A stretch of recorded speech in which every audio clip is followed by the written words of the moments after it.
Design and build. One of the first things people noticed when the new consoles launched was just how different they looked.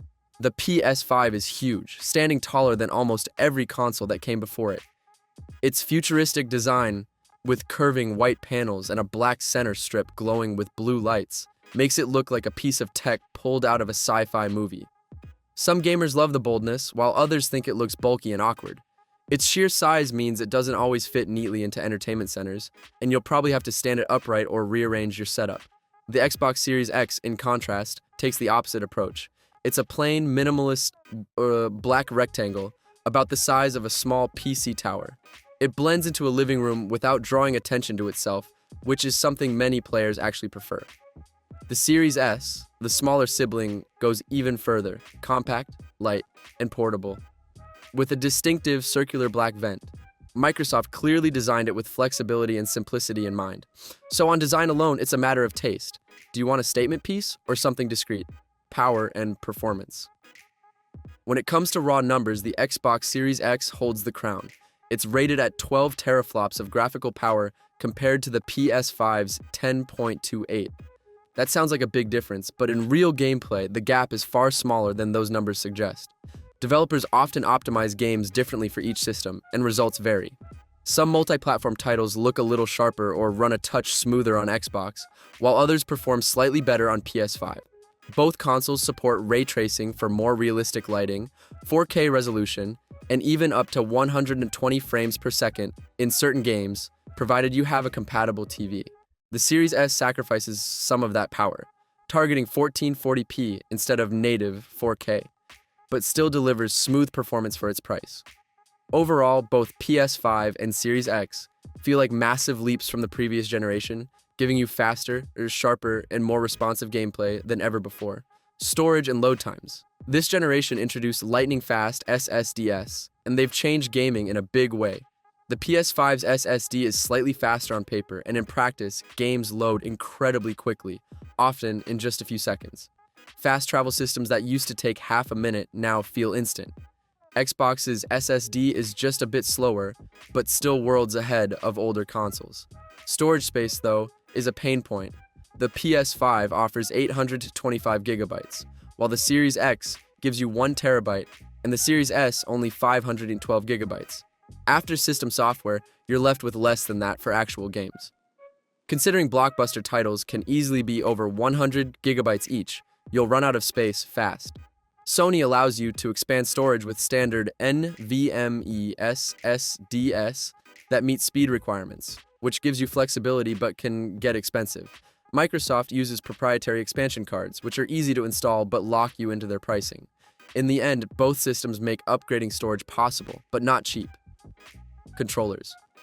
This is where the PS5 shines. Sony's DualSense controller isn't just a new pad, it's an entirely new experience. The adaptive triggers can simulate real tension, like the pull of a bowstring, or the resistance of a gun trigger. The haptics are fine-tuned enough to let you feel the difference between walking on grass, sand, or metal.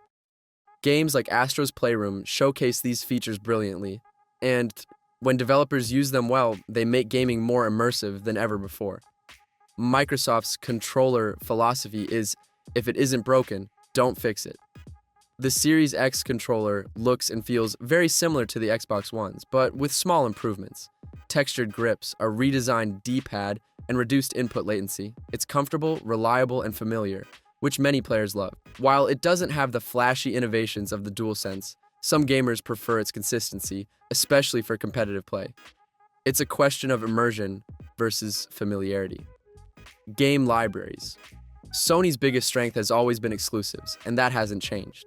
The PS5 lineup includes heavy hitters like Spider-Man, Miles Morales, Ratchet & Clank, Rift Apart, Demon's Souls, God of War, Ragnarok, and Horizon Forbidden West.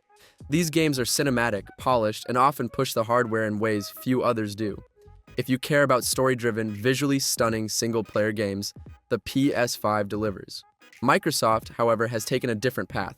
Instead of banking on exclusives right away, it doubled down on Game Pass. With Game Pass, you get access to hundreds of titles across genres, including every new Xbox Game Studios release on day one.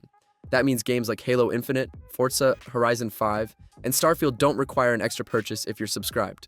While Xbox exclusives historically lag behind Sony's in terms of prestige, Microsoft has been acquiring studios like Bethesda and Activision, signaling that its library will only grow stronger. Backward compatibility. Backward compatibility is a huge win for Xbox. The Series X and S play almost the entire Xbox One library, plus many Xbox 360 and even original Xbox titles. Many older games also get performance boosts, running at higher resolutions or smoother frame rates without developers having to update them. Sony's PS5 supports almost all PS4 games, but it stops there. You can't put in a PS3 or PS2 disc and expect it to work, unless it's part of PlayStation Plus's streaming library. For players who've built up years of Xbox collections, Microsoft's approach makes it the better choice for preserving game libraries. Services and ecosystem. Xbox Game Pass is arguably the most revolutionary feature of this generation. For a monthly fee, you unlock a library of hundreds of games, from indie gems to major blockbusters, plus all first-party titles on release day. It also extends across PC and cloud streaming, letting you play on different devices. For many, it's the best deal in gaming.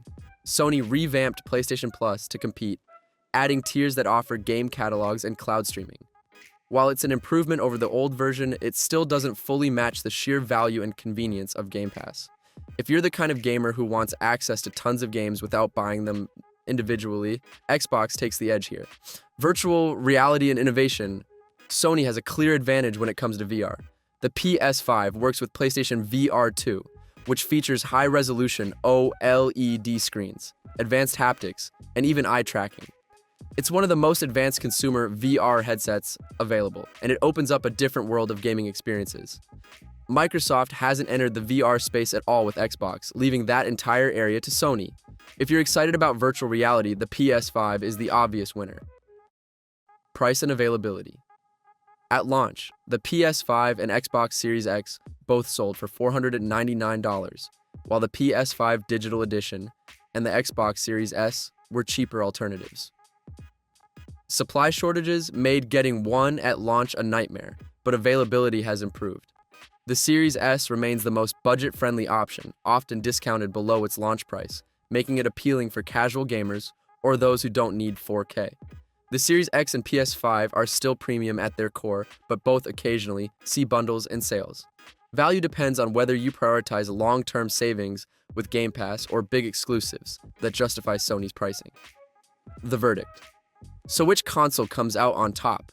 The truth is, both are excellent, and the answer depends on what kind of gamer you are. If you're drawn to cinematic single-player games, innovative controllers, and cutting-edge VR, the PS5 is unbeatable. If you want sheer value, massive backward compatibility, and a service that gives you endless games for one monthly fee, the Xbox Series X with Game Pass is the smarter buy. And if you want affordability above all else, the Series S is the entry point into next-gen gaming without breaking the bank. This generation isn't really about one console crushing the other.